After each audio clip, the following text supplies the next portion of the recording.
4.5 million. Let that number sink in. That's the number, according to GivingBlood.org, of Americans who need a life-saving blood transfusion every single year. That's an astronomical number. Remember a time when you or someone you loved was one of those people that needed that blood transfusion. All you cared about was making sure, whether they had been through a horrible car accident or a debilitating disease like cancer, that they got the blood that they needed in order to not only survive, but to thrive. This was essential to you and extremely important. But how do we even get blood for this transfusion in the first place?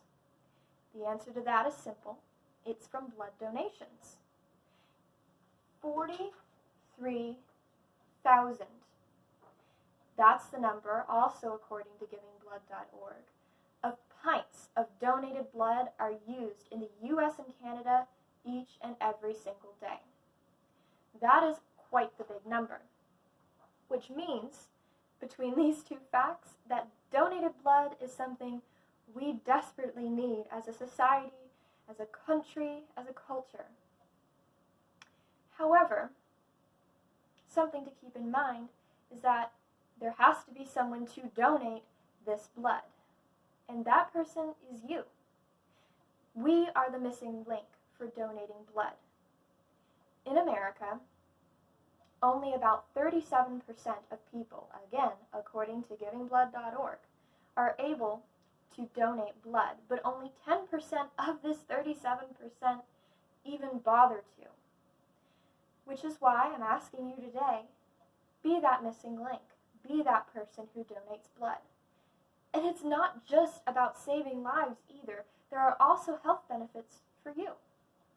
These health benefits, according to Rasmussen.edu, a college, include finding out whether or not you have some sort of health problem that needs to be fixed, such as low iron stores, or they also include getting rid of excessive iron deposits in your body, giving them to someone who needs them more than you do.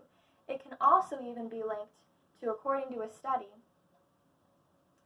to an 88% decreased risk of heart attack because, again, getting rid of those excess iron stores. So it's not even just about the other person that you're donating to. It's also about you. It's beneficial all the way around. There really isn't any reason why you shouldn't go and see if you can donate blood as well. So the thing is, though, what are the requirements then? If only 37% of Americans can donate blood, how do you know if you're one of them?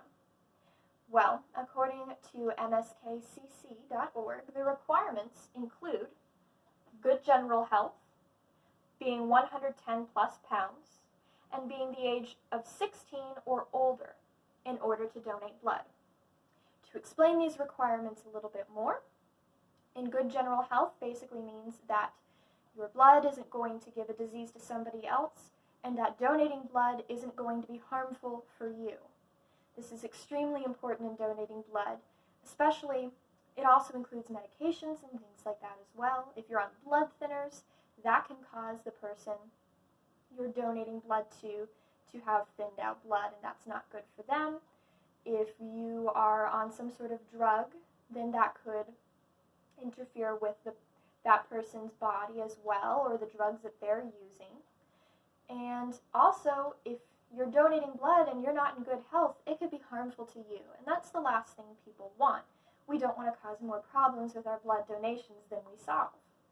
The 110 plus pounds is again to ensure your own health and safety so that we don't take too much blood from you and then maybe you pass out or such. We don't want that. And lastly, if you're 16 years old, you need written permission from your parents in order to donate blood, but above that age you do not. And if you're over the age of 76, they need a doctor's permission in order to have you donate blood. And that's just a precautionary measure. You know, obviously if you're getting up in years, you probably need your blood. We all need our blood. So that being said, what is it going to be like when you do go and donate blood? Well, it's not as scary as it sounds.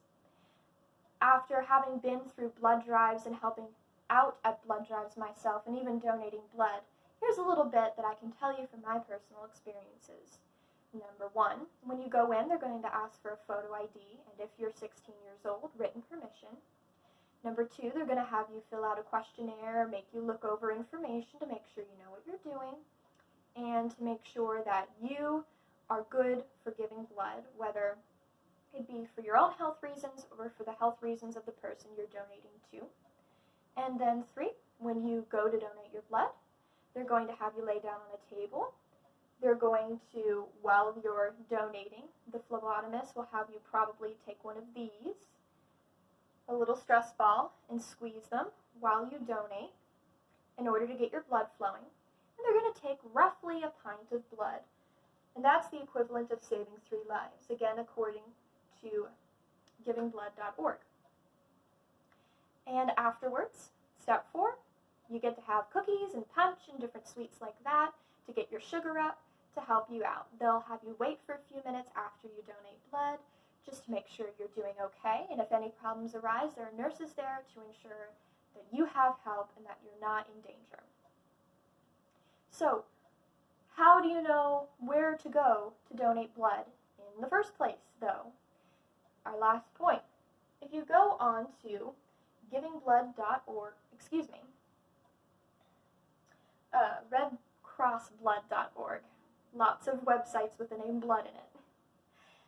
There is a place for you to enter in your zip code, and it will tell you within the next amount of days and in a certain range that you choose where the nearest blood donation center will be for you. If you don't find something immediately, don't panic. Again, after having helped organize blood drives, I know at different schools or community centers there are often different blood drives going on throughout the year. Check in with your local community centers and schools and such and churches to see when their next blood drive donation is going to be. Remember, it's not just about the t-shirts, it's not just about the socks that you get. Blood donation is something that can save a life, even yours. So go out there. You don't have anything to lose. See if you can donate blood and be the difference. Save a life. Thank you so much for listening. Have a great day.